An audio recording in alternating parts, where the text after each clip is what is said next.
So how are you doing with your amygdala? You got it under control? The amygdala helps keep us out of messes and problems and trouble. But, you know, today's world is a little complicated. And a lot of times situations are just more complex than the amygdala was developed to handle. And it can backfire on you. Hi, I'm Charles Burke, and I help people sort through today's world, real issues, and respond more appropriately. The amygdala, just a little lump in the back of the brain. It's been called the lizard brain. It's the part that responds to dangers, either real dangers or perceived dangers.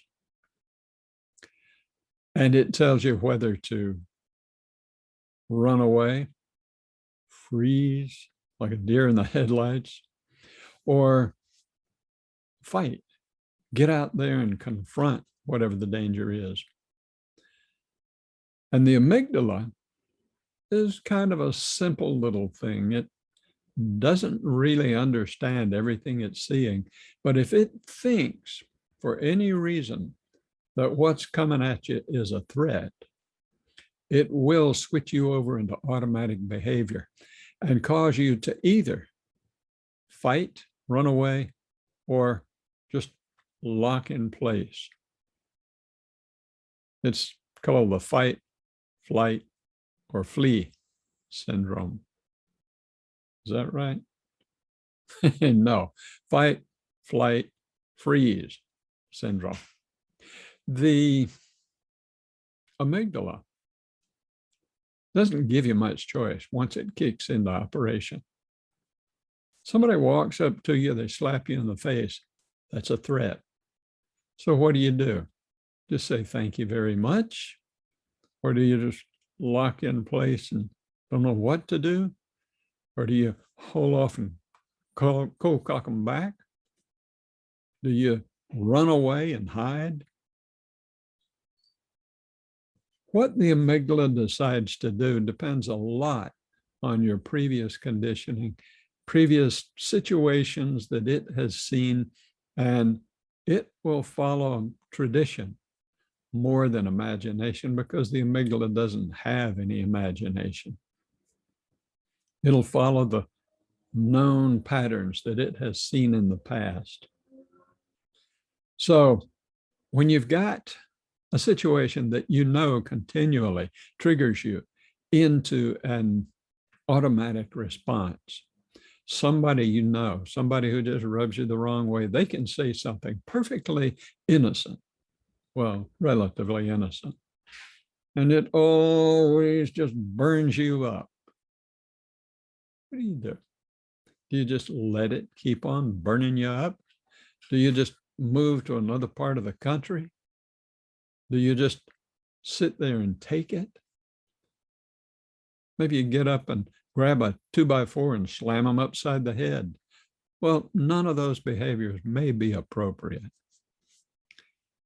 And so it may be possible to retrain your amygdala. Now, let me say this. There's a right time and a wrong time to train a part of the brain, especially the amygdala, because it is so unreasoning.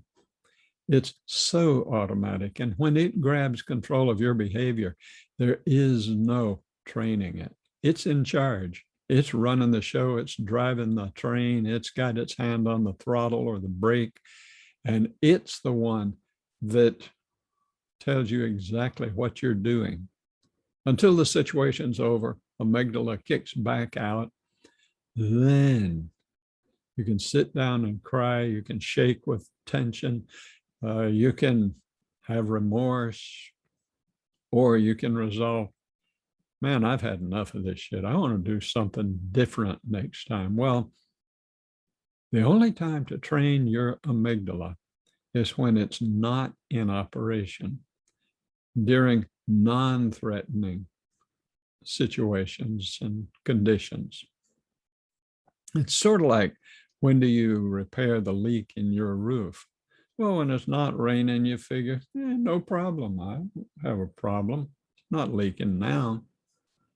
Once it starts raining, you can't really go up there and start hammering, chiseling, pounding, tearing up the old and putting in the new.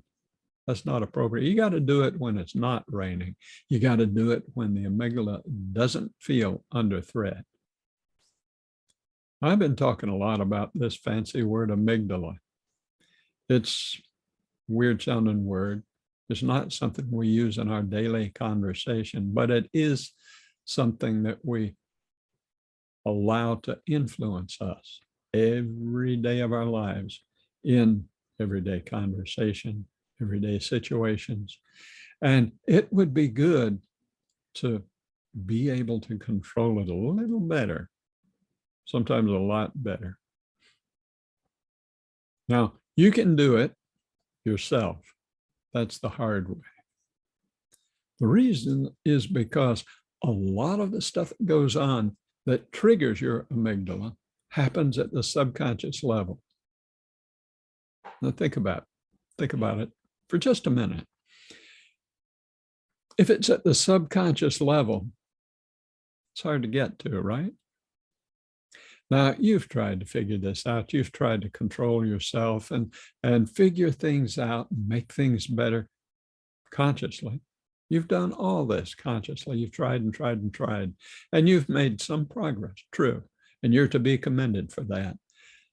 But if you could really solve that problem with your conscious mind, hey, wouldn't you have already done it? No, it's your conscious mind. That's the part that's really getting you tangled up in knots. Not because it has anything against you or wants to do you any harm. No, it wants to keep you safe, wants to keep your safety assured. You just got to wait until it's not on guard and active and change the definition of safety. When you do that, then the guidelines controlling the amygdala, telling it what to do, have changed. And so your outcomes will start to change. Your responses to imagined or real threats will begin to moderate, become more reasonable, stuff you can live with in the aftermath. Like I say, you could do it yourself, sit there and just dig and delve and dig and delve. You could meditate for years. You could do all of these things. There's a shortcut, sure enough, hypnosis.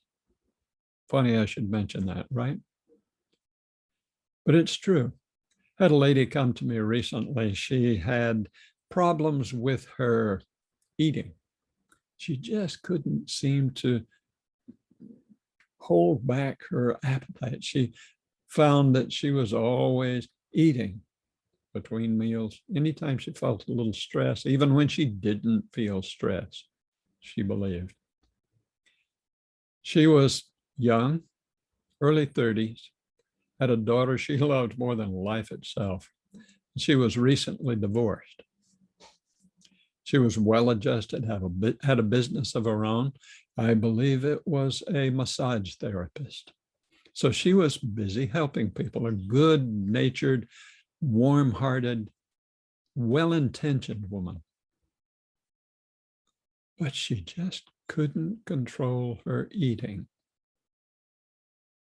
She just wanted some help getting back on her diet. At one point, she had lost a lot of weight.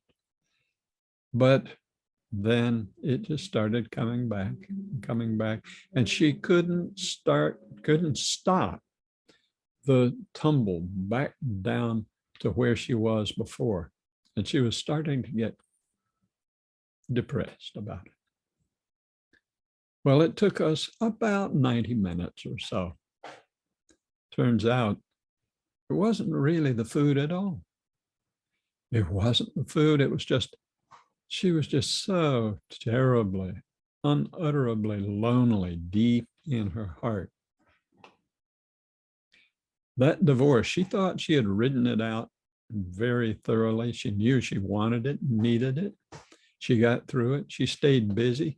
She kept things going and moving in her life. She was on good terms with her daughter, her family, and everyone.